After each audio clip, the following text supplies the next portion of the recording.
For over a decade, Umar Johnson has cultivated a massive, highly polarized following, raising millions of dollars for an ambitious grassroots educational facility.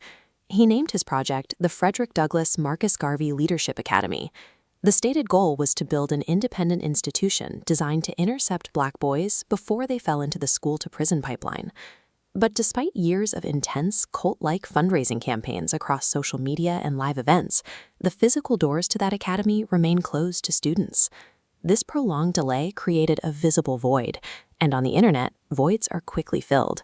An entire cottage industry of aggressive online detractors and self-appointed YouTube investigators has emerged to dissect his every move.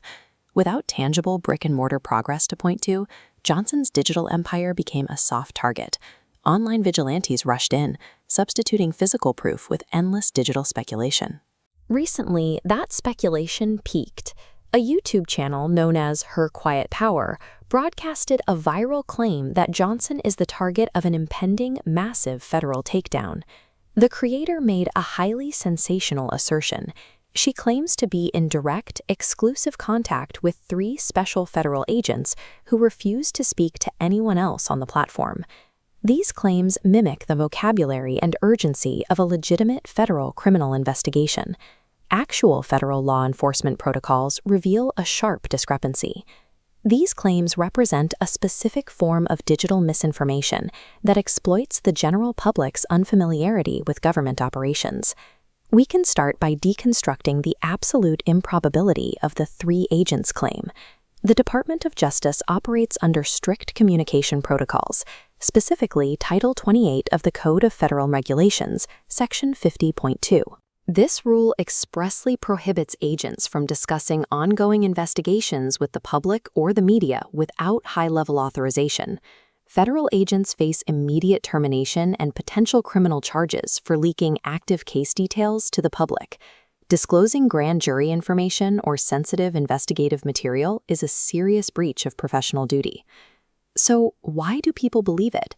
It relies on a tactic called information density. Internet commentators layer high-stakes legal buzzwords, like special agents and federal class action, to create a dense illusion of depth. This tactic forms a tight, fact-like narrative structure. It intentionally overwhelms the average viewer's ability to fact-check the claims in real time. It creates a loop of unverifiable authority. Viewers are forced to blindly trust the creator because no real government agency will ever confirm the rumor, which neatly forms a perfectly self-sealing echo chamber. Digital rumors rarely materialize out of thin air. They thrive by taking actual, mundane half-truths and twisting them into sweeping cinematic narratives.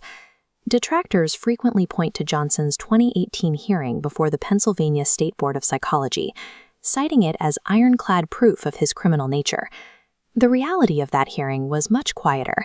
It was a local, state-level administrative dispute regarding his unprotected use of the title psychologist. It was entirely unrelated to federal criminal fraud. Commentators deliberately conflate these routine, local administrative reprimands with massive federal criminal jeopardy. It is a highly effective way to legitimize fake online conspiracies.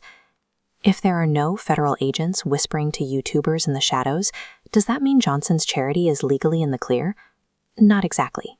This animated table compares the FDMG Leadership Academy's reported total revenue against its total expenses for the years 2023 and 2024, pulling directly from their public IRS Form 990 filings. Notice the glaring mathematical anomaly. The organization reported over $280,000 in revenue across those 2 years, while simultaneously claiming exactly $0 in expenses. Reporting zero operating costs for a property-owning nonprofit is highly irregular. It acts as a primary trigger for an IRS civil audit.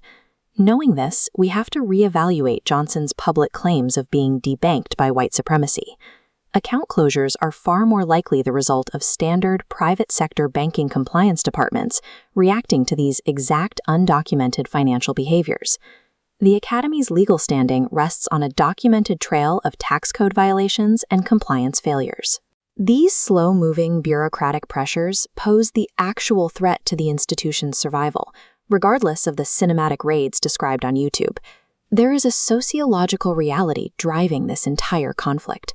Both Johnson and his fiercest critics actively benefit from inventing a federal bogeyman. Johnson routinely utilizes the historical shadow of operations like COINTELPRO to deflect valid financial criticism. COINTELPRO was a series of covert FBI projects aimed at surveilling and disrupting domestic political organizations in the mid-20th century. By crying systemic sabotage, he extracts more donations from his base. Meanwhile, his critics weaponize that exact same fear of federal power. They use it to simulate insider access, farm millions of views, and build profitable channel authority. We are navigating the era of the YouTube detective, where dense hearsay is frequently disguised and consumed as investigative journalism. True media literacy requires rejecting the profitable fog of social media warfare. Before believing a digital rumor, audiences must demand verifiable primary sources, like court dockets and tax filings.